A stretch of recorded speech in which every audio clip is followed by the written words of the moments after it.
Hola, soy Carlos Loret de Mola, soy reportero, conductor de Primero Noticias en la televisión y Hoy por Hoy en W Radio, y esto es Diálogos sin Balón.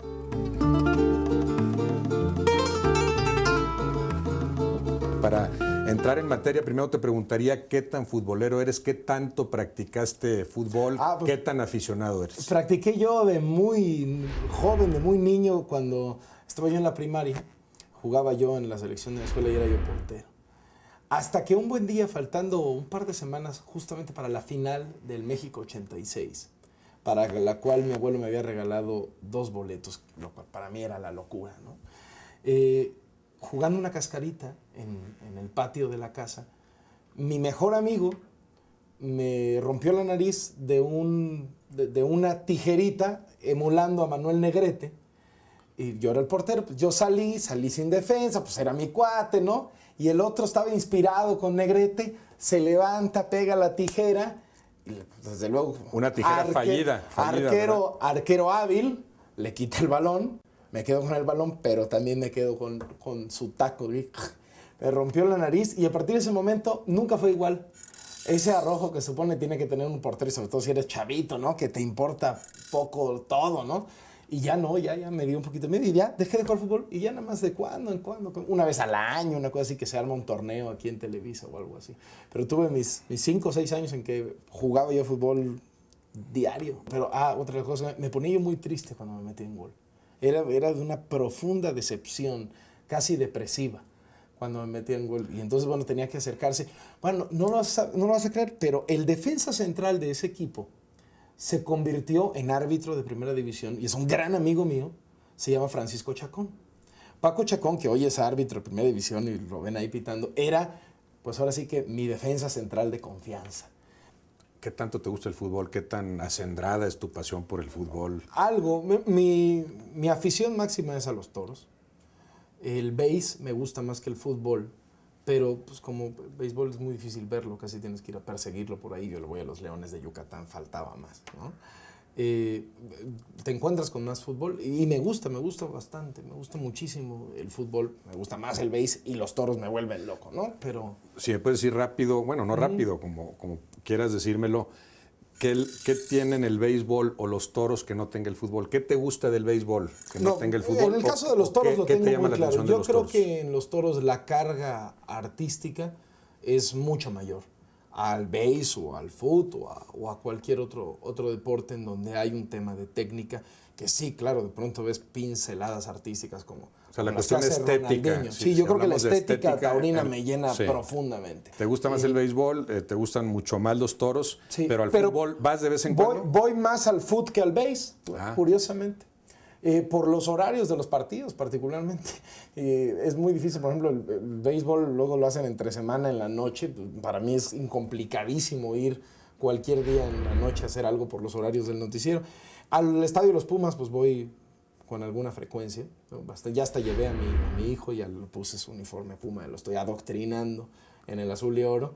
Pero me imagino que eres un buen aficionado, aunque no seas así ferviente seguidor de los Pumas. Eres buen aficionado en el sentido de que vas a disfrutar un partido.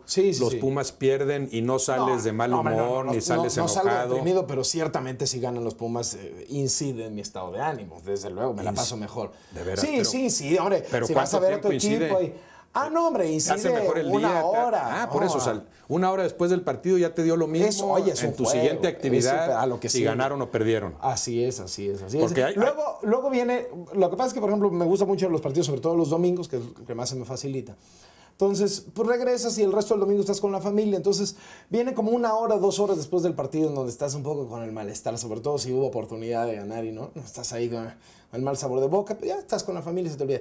Y luego, el siguiente trago amargo es a la mañana siguiente, cuando desde las 4 que me presento aquí en Televisa empieza la caña, ¿no? De todos los colaboradores, uno a uno van pasando, a saludarte, a recordarte el partido del día anterior, cosa que no sucede cuando ganan. A recordártelo, ¿no? Si perdieron. Sí, exactamente, sí, nunca cuando ganaron. En los toros no necesitas ser partidario de determinado torero. Tú vas a ver la fiesta, a disfrutar estéticamente de lo que la fiesta brava te aporte, independientemente de qué torero cortó más orejas que el otro, quién realizó la gran faena. Pero hay una banalización del toreo. Es decir, a mí me parece que ir a una plaza de toros, a irle a un torero, como cada vez más sucede. Sucede cada vez más. Sí. O sea, de pronto ves están Juli Sotoluco y empiezas a escuchar gritos de México, México. Un momento. O sea, yo pienso que si entras al museo Aquí no es México contra Museo España. del Louvre en París y pasas frente a Da Vinci, ¿no? Y le gritas ¡bu! Pero si te encuentras, no sé, a un Diego Rivera, pasas frente al cuadro de Diego Rivera y empiezas a decir ¡México! Me parece patético. O sea, me parece que en el arte no hay nacionalidad. Y me parece que en la fiesta brava yo he visto faenas inmortales en las que por no matar bien no hay ni orejas ni rabo. Y entonces otro hizo una fenilla y más o menos se llevó una oreja. Y entonces el titular del día siguiente es triunfa el de la oreja.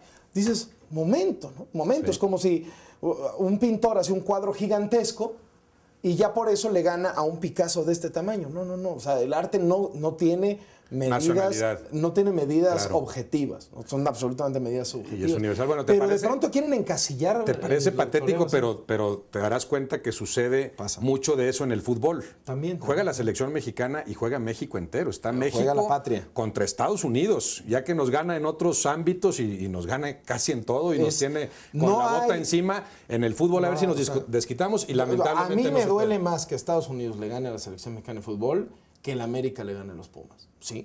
O sea, a mí, ¿así te duele? Entonces, sí. A mí, o sea, que no, Estados Unidos. Pero estás cayendo un poco en eso que mencionas de los toros. Ya te estás yendo a nacionalidades. Me estoy yendo. No los ves como dos equipos de fútbol. Ves en el caso Estados del fútbol, Unidos así lo veo. Contra México. En el caso del fútbol sí lo veo. Pero en el caso del fútbol está inducido. Es decir, hay uniformes.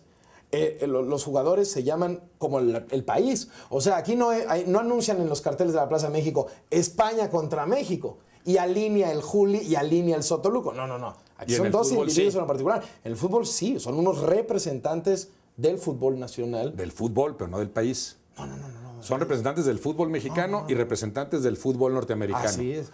Y a veces es mucho mejor. Es decir, no sé, si un día México le gana a España, no por ello el fútbol mexicano es mejor que el fútbol español. Como la clasificación esa de la FIFA que te mueres de la risa. Sí, ¿no? mafufa completamente. Exactamente. Y la sociedad mexicana democráticamente, domingo a domingo, escoge el fútbol como su opción principal de entretenimiento ante una gran gama.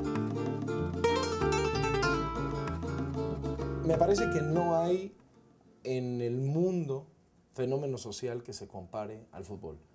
No hay movimiento político, no hay movimiento artístico, no hay ningún asomo de espacio social y nada, no hay ninguna pandilla, no hay ningún cártel, no hay ningún partido, no hay ningún grupo musical que arrastre lo que arrastra el fútbol y que represente lo que representa el fútbol. El fútbol es un tema de Estado, en serio. Es decir, yo sé que en las mesas de análisis de Los Pinos, por llevarlo al más alto nivel, que es verdad, cuando hay partido de la selección de fútbol, particularmente en épocas críticas para el país, es un tema de discusión. Se corren encuestas en función de eso. Salinas fue el que empezó a detectarlo como un fenómeno que incide en la política y lo siguieron Zedillo y Fox. Particularmente en esta última elección, cuando prácticamente empatan la temporada electoral con el Mundial de Fútbol, había una percepción de que 2 o 3 puntos porcentuales en una elección tan cerrada podían significar todo, podrían, en caso de la que la selección avanzara, incidir en uno u otro lado. Se ha dicho mucho que si a la selección mexicana le va bien, al presidente le va bien, por esta idea de que el país es triunfador. A lo establecido y eso siempre al Las cosas están bien, la prueba es que la selección mexicana ganó, cuando no tiene nada que ver, ¿no? Y hay algunos encuestadores que lo han logrado medir con algún éxito. En ese sentido, hay 2, 3 puntos porcentuales de la popularidad del presidente, que si México tiene una gran victoria, esa semana la popularidad del presidente sube. ¿no? O sea, ¿por qué? Porque la gente está de mejor ánimo, porque incide tremendamente en la gente. Es decir, es mucho más importante que una discusión en el Congreso, y yo creo que tiene una trascendencia. Por ejemplo, como se ha llegado a amagar, se suspende el torneo. El fútbol por el tema de la violencia. Yo creo que ahí se generaría una crisis fuerte. Es decir, México, un país tan oprimido, un país con tantas desigualdades, necesita desfogues, necesita vías de ruta. Yo no estoy de acuerdo con las personas que dicen el fútbol es el circo, ¿no? Sí, es un gran negocio, sí, es un negocio que se quedan unos cuantos, lo que quieran, todo eso estoy de acuerdo. Pero es una necesidad de entretenimiento y de desfogue, de pasión de la sociedad mexicana. Y la sociedad mexicana, democráticamente, domingo a domingo, escoge el fútbol como su opción principal de entretenimiento ante una gran gama. Es una elección a la que va cada mexicano partido a partido, ¿no? Es decir, y si lo vemos a través de la televisión, no hay instrumento más democrático que el control remoto. Un control que te permite cambiar, tomar una decisión segundo a segundo. Si existiera un control remoto para los políticos, otra sería la historia, ¿no? Pero aquí te tienes que esperar 3 o 6 años, en el peor de los casos. Bueno, el fútbol es un negocio para los grandes medios, evidentemente. Sí. Y en ese sentido a lo mejor lo explotan y lo exprimen al máximo. El fútbol en general, la selección mexicana en particular como bondadoso producto de consumo, pero tú me estás diciendo que al mismo tiempo que se hace eso, se consigue también darle a la gente ese desahogo, esa vía de desahogo que tanto no me gusta requiere. La palabra darle. O sea, hay ese otro beneficio. Darle maneja un sentido de paternalismo, de estatismo y hasta de manipulación. No, la gente escoge. La gente escoge el fútbol. O sea, hay muchas cosas que ver en la televisión, la gente escoge ver el fútbol. Hay muchas cosas que hacer el domingo, la gente escoge ir al estadio. Es decir, hay muchas cosas en las que la gente podría entretenerse y la gente opta por seguir un equipo. O sea, a mí me parece que no es una imposición de Estado, ¿no? Es una elección democrática. Y entonces no es nada más me beneficio como medio con esto porque es un gran negocio, sino además siento que cumplo con algún cometido social ahí. Independientemente de que les doy o no les doy, ahí hay algo que sé que a la gente le va a servir para ser un poquito más feliz o para olvidar otras tristezas, no sé otras si carencias. Este factor incida en las decisiones de quienes toman este tipo de alternativas. No sé, no lo creo, no lo veo por ahí. O sea, cada quien está en la suya, ¿no? Hay quien dice, bueno, yo lo que quiero es hacer un negocio legítimo, se vale, pues hágalo. Hay quien dice, bueno, yo quiero tener como carrera el fútbol porque además me voy a ganar $1,000,000 al mes. Bueno, pues está muy bien, adelante, ¿no? Y hay quien dice, a mí este deporte me parece maravilloso y lo escojo como mi ruta de entretenimiento. Y se necesitan ese tipo de cosas. A mí no me parece banal. Hablabas también de la época del sexenio de Salinas. Carlos Salinas de Gortari percibe de alguna forma la importancia del fútbol, siente que no se está... Tiene que ver también con el inicio del uso de las encuestas y se da cuenta. En México. Y en esa época ubicaríamos esta costumbre que después ya se ha generalizado y se ha prolongado, el presidente tomándose la foto en Los Pinos con la selección, cuando va al Mundial. Ya si regresa arrastrando la cobija y derrotada, ahí sí el presidente tiene asuntos más importantes que tratar. El oportunismo político que circunda el fútbol es apabullante. Pero lo es también el juicio, o sea, es decir, nadie resiste a la implacable crítica de un estadio lleno. ¿Por qué los presidentes dejaron de ir al estadio de fútbol? ¿Por qué Felipe Calderón ya no va a los toros cuando lo veíamos ahí domingo a domingo? Porque no hay 8 columnas, no hay comentario en radio, no hay gesto en televisión que se compare al implacable juicio de un recinto lleno, sea una plaza de toros o sea un estadio de fútbol. Desde que a Miguel de la Madrid en 1986 le dijeron sus verdades, 120,000 mexicanos encerrados en el Estadio Azteca, los políticos aprendieron. Te expones a esa rechifla, a esa calificación automática de la gente, como a Díaz Ordaz en su momento también en los Juegos Olímpicos. Cuauhtémoc Cárdenas, cuando jefe de gobierno en la Ciudad de México, fue a la Plaza de Toros y lo chiflaron. El rector Juan Ramón de la Fuente, no obstante, hace, no sé, 5 o 6 semanas fue a los toros y se llevó una ovación. Es decir, hay de todo. Y aplica también, Carlos, con los expresidentes. ¿Tú cómo verías ahorita en un estadio Azteca lleno jugando a la selección a Vicente Fox? ¿Cómo lo recibiría la gente? ¿Qué te imaginarías ahí? Te sorprendería. Yo creo que si tú ves las encuestas, Fox sigue siendo un mandatario muy popular. Como que todo mundo lo quiere de amigo para la taquiza, pero nadie le gustaría que tuviera los códigos nucleares del país. Yo creo que ahora tanto el que se dedica al reporteo de deportes como el que se dedica al reporteo de política está mucho más amagado por el poder económico. Es la nueva gran amenaza. ¿Ves, Carlos, alguna similitud entre el trabajo del periodista y la labor del futbolista, entre periodismo y fútbol en general? ¿Qué similitudes encontrarías? Me cuesta mucho trabajo encontrar similitudes entre un futbolista y un periodista. De entrada pienso en una que es, tienes un público que tiene todo el derecho a opinar permanentemente sobre tu trabajo. Sí. Tu trabajo está a la vista. Tu trabajo es un trabajo público. De alguna forma, sí. ¿No? Aunque trabajes para una empresa privada, ¿no? Sí. Como son en este caso los equipos o como son los medios de comunicación, pero tu trabajo es un trabajo público, por tanto está expuesto a que se desaten toda suerte de pasiones. El tema de la credibilidad yo creo que también podría ser en alguna medida compartido, es decir, la credibilidad se construye nota a nota, en el caso de nosotros los reporteros. Como creo que la credibilidad de un jugador, el atractivo que puede tener por un equipo, no se basa en que de pronto meta un gol genial, ¿no? Sino es una consistencia de actuaciones favorables que pueden, como con una nota equivocada, con una mentira, se quiebra la credibilidad, pues en un momento clave, sí, que tienes ahí el triunfo o la derrota del equipo en tu cabeza, si fallas el cabezazo, si fallas el penal, pues se desmorona, ¿no? Se dice, no, pues este no aguantó la presión. Encuentro muchas más similitudes, porque a fin de cuentas es el mismo oficio, entre los periodistas de deportes y los periodistas que nos llamamos de información general, ¿no? Así se ha catalogado en el medio. Y yo creo que la similitud más importante es que compartimos la misma amenaza de censura. A diferencia de años anteriores en donde los periodistas de información general éramos mucho más amagados por el poder político. Sí. Yo creo que ahora tanto el que se dedica al reporteo de deportes como el que se dedica al reporteo de política está mucho más amagado por el poder económico. Es la nueva gran amenaza para la libertad de expresión. En el caso de ustedes, pues es muy claro, ¿no? Todos los intereses económicos privados que convergen en torno al fútbol y que intentan incidir en el mejor y más legítimo de los casos, o presionar y amenazar, que es el tema más ilegítimo de todos, en lo que ustedes pueden decir o dejar de decir al aire. Sí. Y pasa lo mismo con nosotros. Y la gran amenaza ya no es que te hablen de Los Pinos o que te hablen de gobernación.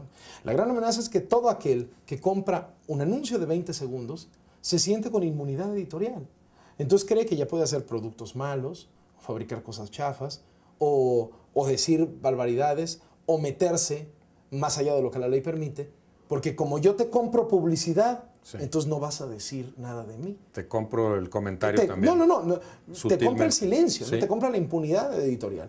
Y me parece que las dos visiones son muy equivocadas. Y yo creo que esa es la batalla que damos todos los días. Y a las presiones a las que nos sometemos.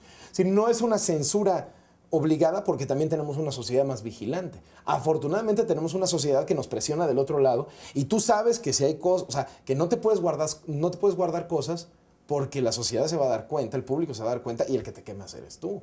Entonces, con ese músculo social, te atreves a enfrentarte al poder. Y bueno, ojalá salgas bien librado, ¿no? Me parece muy certero tu diagnóstico, fíjate, porque a mí me ha llamado la atención también eso. El fútbol, que a final de cuentas es un juego, a mí me parece increíble que siendo un juego, a veces moleste más el tema del fútbol que el tema de la política. Hombre. Como tú dices, si antes, para el periodista de información general, como tú le llamas, el problema era, ¿hablarán o no de la Secretaría de Gobernación porque me excedí comentando tal cosa?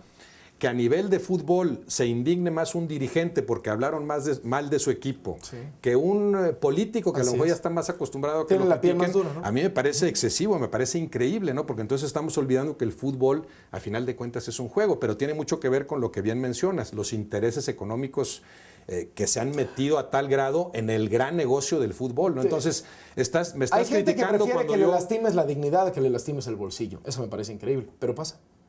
Por último, entre política y fútbol, el político y el futbolista, ¿qué le ves? ¿El político que se siente protagonista, el futbolista, entrevistan a un político, entrevistan a un futbolista, no. ¿Ves que se manejen parecido de alguna forma? Hay demagogia en los dos lados, hay mentira en los dos lados, y hay también, yo rescato el valor de algunos políticos mexicanos, es decir, yo no los tiraría todos a la basura bajo ningún concepto. No, claro. Yo creo que la mejor vía para la organización de una sociedad, yo lo sigo pensando en este momento, es la política. Claro, la buena política. La buena política, el buen político, y lo hay, la capacidad de llegar a acuerdos. A mí me parece que las negociaciones no son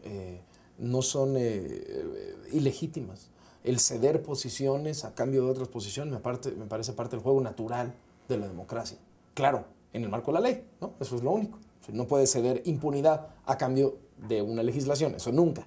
Pero puedes decir, oye, pues a mí me interesa el tema de la ecología y a mí me interesa el tema de la reforma del Estado. Bueno, pues yo te apoyo en la reforma del Estado y tú me apoyas en la ecología. Va, órale, va. Eso me parece que es el juego natural de la democracia. Entonces, bueno, pues en ese sentido, también descubres en los futbolistas o sea, los futbolistas viven también mucho de su imagen. El político vive también de su imagen. Es decir, hay futbolistas que en la cancha tú los ves y dices, bueno, ¿y este por qué? ¿No? O sea, ¿por qué es el ídolo que es? ¿No? Porque tiene un gran carisma, ¿no? Porque le circunda un ángel. Lo mismo pasa con los políticos. Hay gente que dices, pero este asno, ¿cómo ganó la elección? ¿No? Sí. Pero lo circunda un halo de simpatía con la gente. Bueno, pero el sistema político también yo siento que está tan contaminado que a veces, incluso por definición, el mejor no va a llegar hasta arriba, ¿no? Porque el mejor tuvo que pasar por muchas complicidades, por mucha... Nunca sabes que... y bueno, el tema de la corrupción en el por fútbol, mucha corrupción. Hay también bueno, no, pero en el futbolista no. El futbolista, para llegar a ser la figura de un equipo o de una selección, no tuvo que pasar por complicidades, corrupciones, aguantar muchas cosas. Es como más natural. Sí, es un poco como tú dices. Político, pero también si está el representante, el más apto. Bueno, sí. Las colusiones de los representantes con los técnicos, de los representantes con los directivos, de los directivos con los técnicos. Es decir, ahí sí, técnico hay un juego de yo me refiero, pero el jugador no. Pero el jugador a veces... El jugador es exhibido o le entra semana, ese juego, no, sí. a veces el jugador o le entra eso o no alinea, ¿no? Y entonces, bueno, pues ahí yo creo que también hay una similitud. Desde luego no está ni remotamente tan contaminado con la política, ¿no? Ni remotamente, ¿no? ¿Algún jugador, para terminar, que a ti te gustaría entrevistar, tú como buen entrevistador que eres, algún futbolista?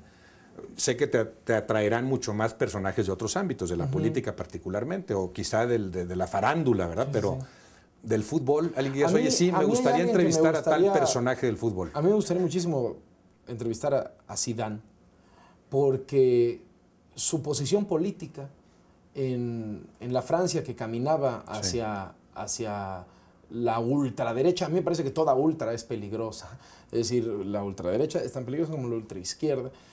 Francia caminaba hacia la ultraderecha con impresionantes muestras políticas públicas de discriminación hacia los migrantes, particularmente africanos, y sin darse cuenta que un inmigrante era la gran estrella del portento de selección nacional que tenían los campeones. Y casi les ganó. Y la manera en cómo Zidane sale del vestidor, se quita el uniforme y se pone el traje de ciudadano y le pone un alto, con un peso moral impresionante, con un discurso perfectamente estructurado y con una biografía de sufrir la discriminación que le respalda, y logra frenar un movimiento antiliberal que en Francia sería impensable, o sea, la cuna de la liberalidad internacional. Me pareció fantástico, me pareció maravilloso, ¿no? Esos futbolistas que no solamente están en la cancha, sino que se preocupan también por lo que pasa, por lo que están sufriendo y por lo que están pensando sus porras. Esos futbolistas me parece. Que por eso llega tan alto, por cierto. O sea, un futbolista que nada más entiende. Tiene otros vías de conexión con la realidad, otros ductos de conexión. Si un futbolista que también vale como persona, termina siendo mejor futbolista, como se da en esos casos. O por lo menos un personaje más atractivo. Carlos, muchas gracias. No, muchas gracias a ti, de verdad. Muchas gracias a todos.